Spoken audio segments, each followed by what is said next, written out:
ತಪ್ಪು ಮಾಡಿದ್ರೆ ಶಿಕ್ಷೆ ಖಚಿತ, ಆದ್ರೆ ಎಲ್ಲರಿಗೂ ಒಂದೇ ರೀತಿಯ ಶಿಕ್ಷೆ. ಭಾರತೀಯ ಕಾನೂನು ಎಲ್ಲರಿಗೂ ಒಂದೇ ಅಂತಲೇ ಹೇಳುತ್ತದೆ. ಆದ್ರೆ ಇಲ್ಲೊಬ್ಬ ವಂಚಕನಿಗೆ, ಅದು ಸಹ 13,000 ಕೋಟಿ ವಂಚಕನಿಗೆ ಎಂಥ ಸೌಲಭ್ಯ ಸಿಗ್ತಿದೆ ಗೊತ್ತಾ? ಅದನ್ನೇ ತೋರಿಸ್ತೀವಿ. ಈ ವಿಡಿಯೋವನ್ನ ಕೊನೆಯ ತನಕ ನೋಡಿ, ಸ್ಕಿಪ್ ಮಾಡಬೇಡಿ. ಎಲ್ಲೊಮ್ಮೆ ನೋಡಿ. ಇದು ಮುಂಬೈನ ಆರ್ಥರ್ ರೋಡ್ ಜೈಲು. ಇಲ್ಲಿನ ಬ್ಯಾರಕ್ ನಂಬರ್ 12 ಇದೀಗ ಸಿಂಗಾರಗೊಳ್ತಿದೆ. 500 ಚದರ ಅಡಿ ಬ್ಯಾರಕ್ ಇದಾಗಿದ್ದು 2 ಕೋಣೆಗಳಿವೆ. TV, western toilet, washroom, passage, ಸೊಳ್ಳೆ ಪರದೆ, ಸೀಲಿಂಗ್ ಫ್ಯಾನ್ ಸೌಲಭ್ಯಗಳೊಂದಿಗೆ ಸಿಸಿಟಿವಿ ಕಣ್ಗಾವಲು ಇರಿಸಲಾಗಿದೆ. ಇದು ಜೈಲು ಅನ್ನೋದಕ್ಕಿಂತಲೂ 5 ಸ್ಟಾರ್ ಹೋಟೆಲ್ ಎನ್ನಬಹುದು. ಇದಿಷ್ಟೇ ಅಲ್ಲ ಸ್ವಾಮಿ, ಇಲ್ಲಿ ಬಂದು ಉಳಿಯೋ ಕೈದಿಗೆ ವಿಶೇಷ ವೈದ್ಯಕೀಯ ತಪಾಸಣೆಯೂ ಸಿಗಲಿದೆ. ಇಲ್ಲಿ ಬಂದು ಸೇರುವ ಕೈದಿ ನ್ಯಾಯಾಲಯದ ವಿಚಾರಣೆಯ ಸಂದರ್ಭದಲ್ಲಿ ಹೊರತುಪಡಿಸಿ ಉಳಿದ ಸಮಯದಲ್ಲಿ ಚೋಕ್ಸಿ ಜೈಲಿನ ಒಳಾಂಗಣದಲ್ಲಿ ಇರಲಿದ್ದಾರೆ.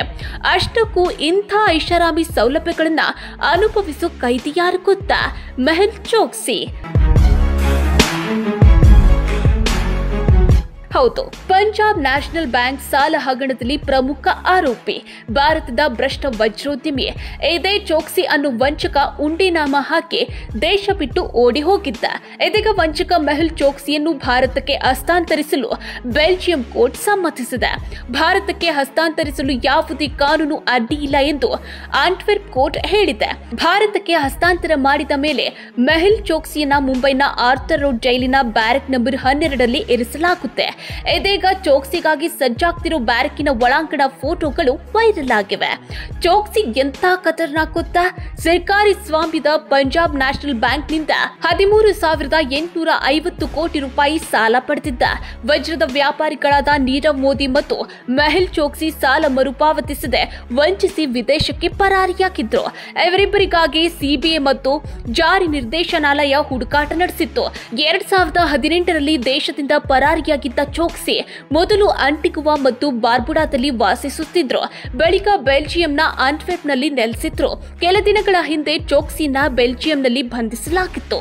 ಕೋಟ್ಯಾಂತರ ರೂಪಾಯಿ ಮೌಲ್ಯದ ಆಸ್ತಿಯನ್ನ ವಶಪಡಿಸಿಕೊಳ್ಳಲಾಗಿತ್ತು.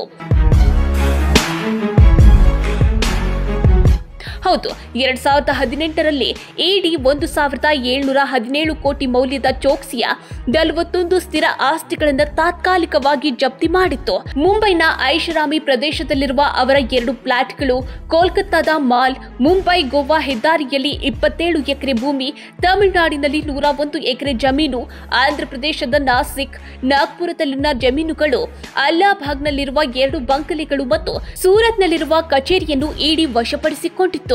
ಈವರೆಗೆ ಇಡಿ ಚೋಕ್ಸಿ ವಿರುದ್ಧ 3 ಆರೋಪ ಪಟ್ಟಿಗಳನ್ನು ಸಲ್ಲಿಸಿದೆ. 2019ರಲ್ಲಿ ಚೋಕ್ಸಿ ದೇಶದಿಂದ ಪರಾರಿಯಾಗಿದ್ದಾನೆ ಎಂದು ಹೇಳಿತ್ತು. ಸದ್ಯ ಭಾರತಕ್ಕೆ ಬರಲಿರುವ ಚೋಕ್ಸಿಗೆ ಬ್ಲಡ್ ಕ್ಯಾನ್ಸರ್ ಕಾಯಿಲೆ ಇದೆ.